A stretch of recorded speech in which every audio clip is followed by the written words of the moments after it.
Fala, moçada do Coque Floripa, tudo certo? Extensivo matutino, extensivo noturno, terceirão. Queridos, olha só, tivemos 2 aulas falando sobre a população mundial, crescimento, indicadores, assuntos que vêm só no último livro, que resgatamos para ter uma base conceitual e agora entrarmos de cabeça na população brasileira. Tudo bem?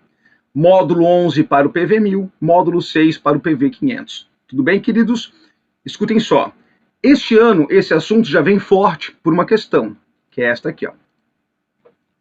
Teríamos o censo em 2020, como ele é realizado de 10 em 10 anos. Logo mais conversaremos um pouco, né, sobre o censo. Mas, assim, o fato importante, o fato que abre nossa aula hoje, é o adiamento do censo demográfico para 2021. Professor, por que o censo é tão relevante? Tanto para o setor público quanto para o setor privado. Queridos, é um retrato da população brasileira, um retrato mais confiável. O que nós temos ano a ano, né, são as pesquisas por amostragem, que também são importantes, evidentemente, até porque o censo é realizado 10 em 10 anos, até pelo seu custo. Tudo bem, mas ele é fundamental, porque esses dados vão amparar o setor público. Um exemplo prático. Quantas crianças de 0 a 4 anos nós temos no bairro de Ingleses? Para a prefeitura fazer uma campanha de vacinação, o governo brasileiro, é importante ter esse número? Sem dúvida. Um empresário quer saber um retrato sobre a área que ele vai atuar, perfil de renda, de escolaridade, de consumo, né? O IBGE tem isso, o Grote tem. Os dados do censo fornecem isso. Para o planejamento, seja do setor privado, um empresário, né? Seja do setor público.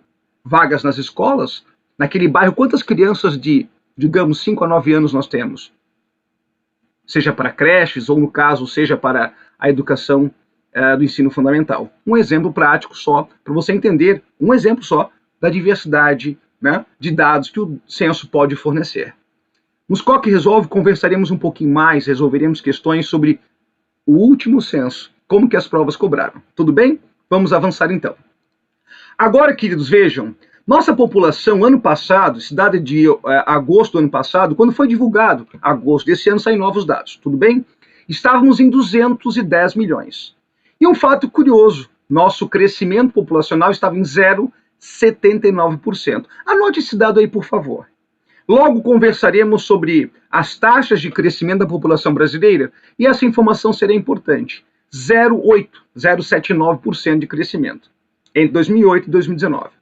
E com isso, em negrito e em vermelho ali para vocês, a tendência desse crescimento é continuar caindo. O ritmo de crescimento. O Brasil não tem a população caindo ainda. E o IBGE projeta que, a partir de 2048, a população deverá começar a reduzir. Tudo bem, queridos? Então, até 2048, a população brasileira ainda cresce, segundo o último dado publicado aí pelo IBGE. Segue o link abaixo, quem quiser completar a sua leitura. Tá bom? Continuando, ó, mais um dado interessante, queridos, aí, né, aquele dado genérico, vale a pena, né, são várias publicações, uma leiturazinha complementar não faz mal a ninguém. Tá lá, ó, o quanto chegamos, a taxa de crescimento, né, e aí chama atenção alguns estados. São Paulo continua sendo o mais populoso, com 45, quase 46 milhões de habitantes, seguido por Minas Gerais, Rio de Janeiro e Bahia. Só vão cobrar essas particularidades? Não é comum, mas é bom a gente estar atento, né? Beleza? E tem mais alguns indicadores. Qual é o menos populoso? Serra da Saudade, Minas Gerais, né? Besteirinhas que de vez em quando algum louco desenterra, mas cada vez menos comum, tá bom, queridos? Quanto aos municípios, sem considerar as regiões metropolitanas, como a ONU faz, e discutiremos na aula de urbanização novamente, São Paulo tem 12 milhões de habitantes, Rio de Janeiro 6,7, Brasília 3, Salvador 2,9. Tudo bem, queridos? Então, só para ter uma noçãozinha também dos municípios mais populosos nesse retrato. Bom, está aqui por unidade da federação, tá? Os municípios mais populosos do Brasil. Primeiro lugar, então, meus queridos, vejam, né? Estão aí os estados mais populosos. Primeiro lugar, São Paulo, Minas Gerais, Rio de Janeiro, Bahia, Paraná, Rio Grande do Sul, né? Também entre os mais populosos, com 11 milhões, cada um quase empatados ali, né? Paraná e Rio Grande do Sul. Tudo bem? Aí depois vem Pernambuco, Ceará, Pará, Santa Catarina, com 7 milhões 164 mil habitantes. Tudo bem? A gente tem uma basezinha legal, né? Aí os menos populosos, né, nessa mesma perspectiva aqui de população absoluta, vejam, temos aí Espírito Santo, Paraíba, Rio Grande do Norte, Mato Grosso, Alagoas, Piauí, e chegamos aqui aos últimos. Ó. Roraima tem a população menor do que Joinville. Tá? Curiosidade, vai. Aí você pensa, né, o número de venezuelanos que chegou a Roraima realmente impacta no estado menos populoso. Né? Chegando 30 mil venezuelanos em São Paulo, evidentemente chama atenção, mas não como num estado com apenas 600 mil habitantes. Amapá, 845 mil e Acre, 888. Então, queridos, ó, os 3 estados do norte, Amapá, Roraima, Acre, tudo bem? São os únicos com menos de 1 milhão de habitantes ao total. Uma referenciazinha também, não costumam cobrar essa decoreba, mas é bom ficar atento. Bom, esse gráfico indica nossas últimas aulas, né, a evolução da população mundial, e vamos aplicá-la agora à evolução da população brasileira. Tudo bem? Vamos lá então. Aqui, ó. Queridos, esse gráfico que o Brode preparou com muito carinho para vocês, eu queria o máximo de atenção agora, tá? Para não passar nada e entendermos um pouco, já que este seria o ano do censo demográfico que não vai ocorrer. Tudo bem? Brode, quando foi realizado o primeiro censo demográfico do Brasil? 1872. Aí sim, ó, você me diz, sou decorar quais são os estados mais populosos, pode cair ou não, é raro. Agora, no ano do censo, que era para ser, ou que será ano que vem, possivelmente podem aprofundar um pouquinho mais essa questão, tá bom? Então, ó, primeiro censo, 1872, éramos 10 milhões. Segundo censo, vamos lá, segundo censo, 1890, 14 milhões. Terceiro censo, 1900, né, 17 milhões. Aí, 1910, queridos, em 1930, por questões políticas, como a Revolução de 30, nós não tivemos a pesquisa. Tudo bem? Aí, em 1920, éramos 30 milhões. Agora, segura informação importante. Em 1936, no governo Vargas, mais uma estatal criada por Vargas, né, de grande relevância, neste caso, o Instituto Brasileiro de Geografia e Estatística. Foi criado em 1936. Portanto, a partir de 1940, quem realiza o censo é o IBGE, de 10 em 10 anos. Tudo bem, queridos? 10 em 10 anos. Em 1940, 41 milhões. Opa, está acelerando o crescimento, olha lá. 50, 51 milhões. 60, 70 milhões. Olha o ritmo de crescimento, não é a Covid, olha o ritmo, vamos lá. 93 milhões em 1970. Tem aquela musiquinha da Copa de 70 para lembrar? 90 milhões em ação, pra frente Brasil, salve a seleção. É mais ou menos isso. Desculpa a falta de afinação. Então veja, 93 milhões, 119, pô, professor, deu uma acelerada boa aqui, né? Isso, já vamos conversar sobre 146, 169, olha lá, aí vamos avançando, 190 no último censo. Então, no último censo nós éramos 190. Então, a maior prova que eu posso dar para vocês que o nosso crescimento não parou. Se éramos no último censo 190 e as estimativas estão em 210, continuamos crescendo, só que num ritmo cada vez menor. A estimativa para este ano, tá, queridos? 212 milhões. Tudo bem? 212 milhões de brasileiros, mas é uma estimativa. O censo deveria, né, confirmar esse dado. Tudo bem? Beleza? Turma, eu queria chamar atenção, tá? Vejam, da década de 40, 50 até a década de 80, 90, foi onde nós tivemos o maior ritmo de crescimento, e você pode perceber essa linha aqui que estou descrevendo no gráfico. Agora tende a reduzir e até 2048 ainda vamos crescer, num ritmo cada vez mais lento. Tudo bem? Beleza? Vamos lá. Opa, esse dado aqui é legal, que eu me divirto com ele, olha só. Isso aqui é um contador da população brasileira do IBGE. Vou tentar acessá-lo aqui, me permitam. Vamos lá. Ver se eu consigo acessar aqui. Ah, é muito legal esse site aqui, me divirto com ele. Olha lá. Então estamos no site do IBGE e mostrando para vocês a população brasileira neste momento. Anota rápido, porque está nascendo. Olha lá, vai nascer. Está quase, está chegando e vai sair mais um brasileirinho. Vamos lá, meus queridos, e foi. Mais um brasileiro. 211.687.167. Desculpa a brincadeira, mas só para descontrair um pouquinho, queridos. Tá? É um contador, uma estimativa que o IBGE faz. E é bem legal. Só você acha, professor? Não, é bem legal. Você põe aqui, ó, Santa Catarina lá. E aparece a pirâmide etária de Santa Catarina, a sua evolução, quantos habitantes somos estimados hoje, né? Olha a nossa pirâmide etária, que bonitinha, turma. Cada faixa etária, percentual de homens e mulheres. É o IBGE, vocês não valorizam as ciências humanas. Tô brincando. Beleza? Ó, fazer uma animação da pirâmide do Brasil, em laranja, e de Santa Catarina em azul, até 2060. Olha a mudança na pirâmide, como era dinâmica lá, ó. Reduzindo a base e aumentando o topo. Vamos conversar sobre isso já já. Tá bom, queridos? Então vamos lá, voltando aqui a nossa aula. População deverá crescer até 2047, aí em 48. Ou seja, chegaremos a 233 milhões de habitantes, essa é a projeção do IBGE. Bora lá. Opa, deixa eu fazer uma pegadinha aqui. Qual que é a região mais populosa do Brasil? Lembra aquele conceito de população absoluta? O número de habitantes. Qual é a região mais populosa do Brasil? Fácil? Tá. Qual é a região menos populosa agora? Menos populosa. Tá. Só cuidado para não cair em pegadinha com isso, queridos. Olha só este gráfico agora, que o Brot fez para vocês. Qual é a região mais populosa? Não há dúvida. 88 milhões de habitantes, a região sudeste. Qual é a região menos populosa? Muitos respondem norte. Olha aqui.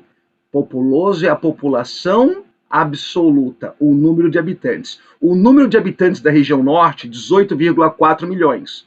Da região centro-oeste, 16,3. Então, qual que é a região menos populosa? Centro-oeste. Tudo bem? A mais populosa é o sudeste, depois o nordeste, como podem observar, depois o nordeste, depois o sul, norte, centro-oeste, a menos populosa. Tudo bem? Então não cai nessa pegadinha. Vai. Aí tem uma basezinha legal, né, turma? Vamos lá. Nosso país, cada região, ter uma referência legal. Tá bom? Vamos continuar então. Só que esse povoamento, né, essa distribuição da população brasileira é muito desigual. Já vi algumas questões discursivas discutirem essa distribuição, queridos. Tá, só como que eu vou explicar? Primeiro, que ela está muito concentrada na fachada litorânea, né? Adentrando um pouquinho mais ao interior no centro-sul. Ok? Mas por que isso? Passe uma linha neste mapa chamada Tratado de Tordesilhas. Já explica alguma coisa, sim ou não? Da nossa população em relação à área. Lembra? População em relação à área, população relativa. Em relação aos quilômetros quadrados. Então a gente vê nas cores mais escuras as áreas mais povoadas. Tratado, Tordesilhas, capitanias hereditárias. Processo de povoamento, turma. Fomos uma colônia de exploração, né? Mas a ocupação como se deu. Essa ligação com o comércio externo desde o período colonial. Fato importante. É certo que interiorizamos, aí tem um papel dos bandeirantes. Lá se foram os indígenas exterminados, mas que avançaram para o interior. A construção de Brasília, que levou vias até Brasília e permitiu também esse avanço para o interior. E nas últimas décadas, a expansão da fronteira agrícola também, claro. Mas está ligado a um processo histórico e econômico. Tudo bem? Essa distribuição irregular da nossa população está ligada a um processo histórico e econômico. Tudo bem?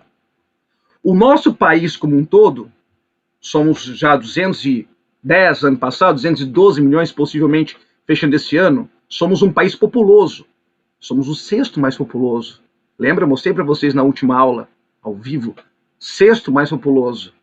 Mas somos um país pouco povoado, território muito grande. Então, a população em relação a, que é a população relativa, a densidade demográfica é de apenas 24 habitantes por quilômetro quadrado.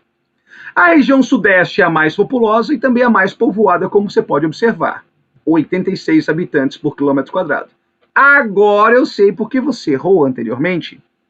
A região menos populosa do Brasil é o centro-oeste.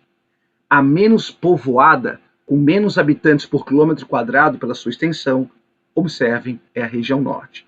Então, menos populosa centro-oeste, menos povoada região norte, com 4, 5 habitantes por quilômetro quadrado. Tudo bem, queridos? Estão aí os dados para vocês, para ter uma base, uma referência legal. Fechou? Cuidado para não cair essa pegadinha de populoso e povoado, por favor. Opa, eu pedi para você anotar, né, que a nossa taxa de crescimento estimada está na faixa de 0,79. Ah, só cresceu, era 0,77. Tá, 2018 era uma estimativa também, tá bom? Era uma estimativa, então pode oscilar um pouquinho para mais ou para menos, temos uma margem de erro. Mas eu chamo a atenção, em vermelho, as taxas de crescimento maiores que já tivemos.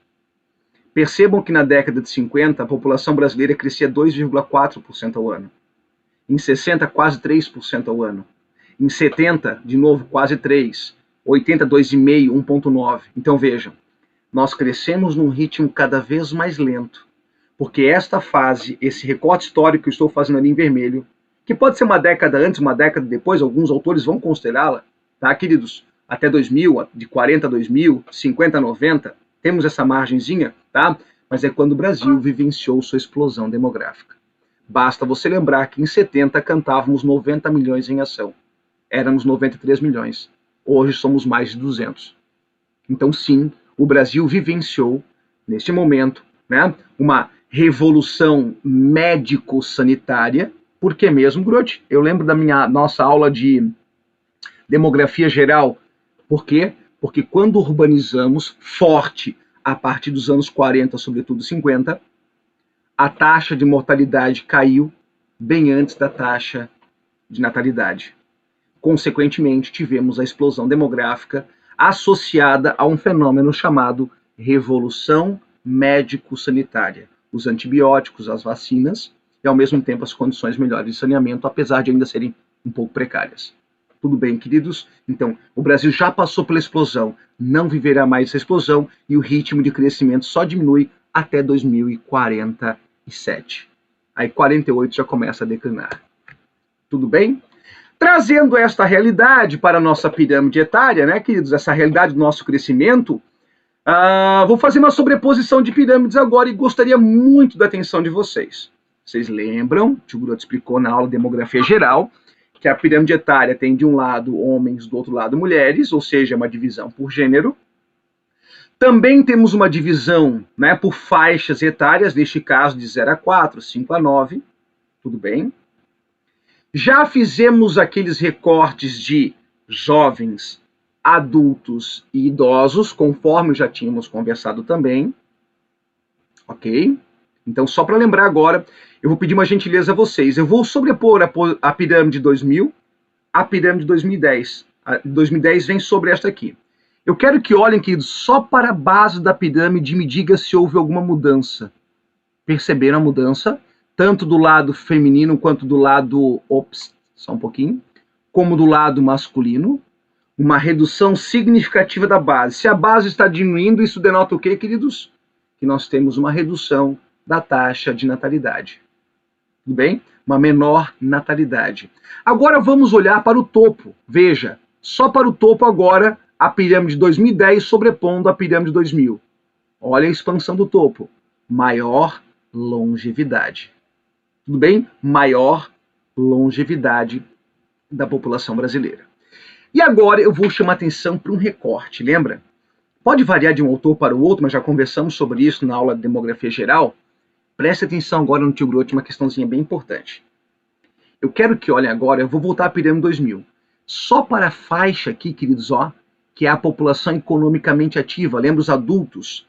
0 a 14 anos jovens, 15 a 64 adultos, 65 em diante idosos. Pode ter uma outra proposta, já conversei com vocês na aula anterior. Mas olha só, 0 a 14, 15 a 64. 15 a 64 é a população em idade ativa. Já conversamos, que vai compor também a população economicamente ativa, que também já conversamos. Só aplicando agora a realidade brasileira. Então, queridos, olha para esse universo agora adulto. Eu vou colocar aqui em cima a pirâmide 2010. Olha o crescimento significativo da nossa população em idade ativa, consequentemente, a população economicamente ativa também, né? Aqueles que trabalham ou estão procurando emprego. Grote, onde você quer chegar? Eu quero chegar no seguinte. Quando nossa base da pirâmide é muito larga, muitos jovens, há um gasto também com esses jovens de vacinação e educação. Só que quando a base é larga, o topo costuma ser estreito, típico de país subdesenvolvido, periférico, como conhecemos. Um país desenvolvido tem uma base mais estreita e um topo mais largo, o que já denota, né, os gastos previdenciários, gastos com saúde, com aposentadoria dos idosos. O Brasil ainda não é um país de idosos. Não somos um país de idosos. E também não somos mais um país de jovens. Ou seja, de jovens 0 a 14 anos, que é o que a gente divide a pirâmide. Ou seja, reduzimos os gastos com jovens e não ampliamos tanto os gastos com idosos. A nossa pirâmide está mais gordinha, vamos dizer assim, na fase adulta. Ou seja, era para estarmos vivenciando o bônus demográfico. Bônus demográfico, quando você tem menos gastos com jovens e não é um país de idosos ainda. A Europa passou por isso no século XX, onde conseguiram conquistar o estado de bem-estar social. E nós, né, discutimos uma reforma da Previdência. Não que não deveria ser discutida, por favor, por uma questão etária deve ser discutida, mas a forma que ela foi feita, né, atendeu muito mais interesses do mercado do que questões sociais, e deveria ter um equilíbrio maior no entendimento das ciências humanas, né? Evidentemente que nós temos um impacto econômico das questões demográficas, né? Mas alguns privilégios não foram retirados, uma discussão bem longa acerca disso. Mas vivenciamos sim, deveríamos estar vivenciando o bônus demográfico, mas nossa previdência tem um lado econômico aí complicado.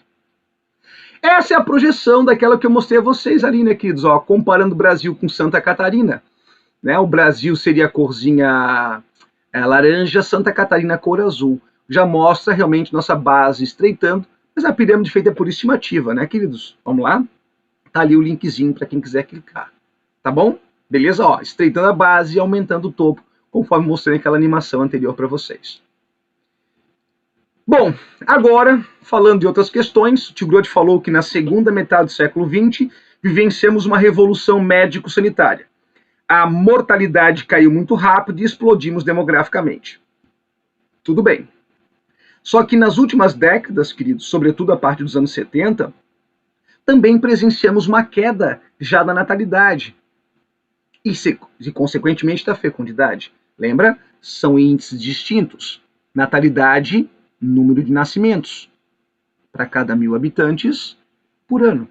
Quantos nascem por 1.000 por ano? A fecundidade, filhos por mulher em idade fértil. Né? Então veja, uma mulher brasileira em 1960 tinha 6,3 filhos. Em 2018 se estimava 1,7. Então caiu bastante, até abaixo do chamado nível de reposição.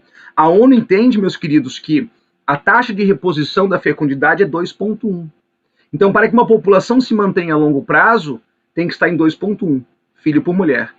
Ah, eu só não entendi. Simples. Sou um casal e minha esposa. Sou Greg, a esposa deles, mais um casal. Para que tenhamos, né, a reposição do número de pessoas que estamos representando, é preciso que cada um de nós, cada casal, tenha 2 filhos. Uma questão de reposição. Simples. Ah, por que 2,1, Grote? Porque a ONU entende, né, que pode ter uma criança que morra antes da idade reprodutiva, tal. Então é uma questão de reposição. Ah, então o Brasil já está abaixo da taxa de reposição já no último censo. Então a população vai diminuir? Calma, ainda não. Porque eu tive filho, o Greg teve filho, então a gente contribuiu para o crescimento. O problema é que os nossos filhos, quando chegarem à idade adulta, não formarão mais 2 casais para ter filhos. Aí lá por volta de 2047, 48, analisando o Brasil como um todo, a população brasileira deixa de crescer e começa a diminuir.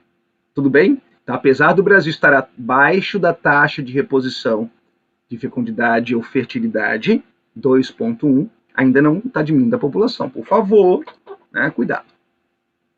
Aqui, queridos, né, as mulheres são maioria na população, vamos conversar mais sobre isso, sobre longevidade também, né? A gente viu que a população brasileira está vivendo mais, e o país é predominantemente feminino. Veja, no último censo, 97 milhões de mulheres, 93,3 milhões de homens.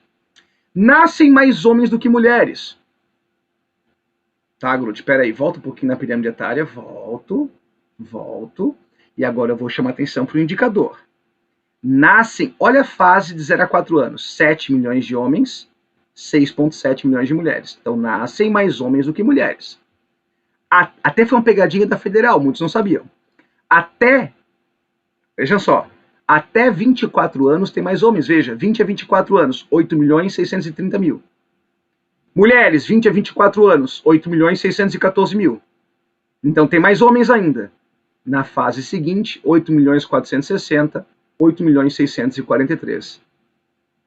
Até 24 anos de idade tem mais homens. Depois as mulheres assumem e vivem mais. E é sobre isso que nós vamos conversar agora, que é uma questão bem interessante. E aqui o percentual homem e mulher por estado, né? Que é bom ter uma noçãozinha, né? Vejam, alguns estados da fronteira agrícola, como Amazonas, né? Onde expande a agricultura, o Pará, o Mato Grosso, né? A Rondônia, a participação masculina é superior, levemente superior, tá bom? E aí, matéria do ano passado, a mais recente, publicada todo final de ano, sobre a longevidade brasileira. Brode, quantos anos vive um brasileiro hoje? 76,3.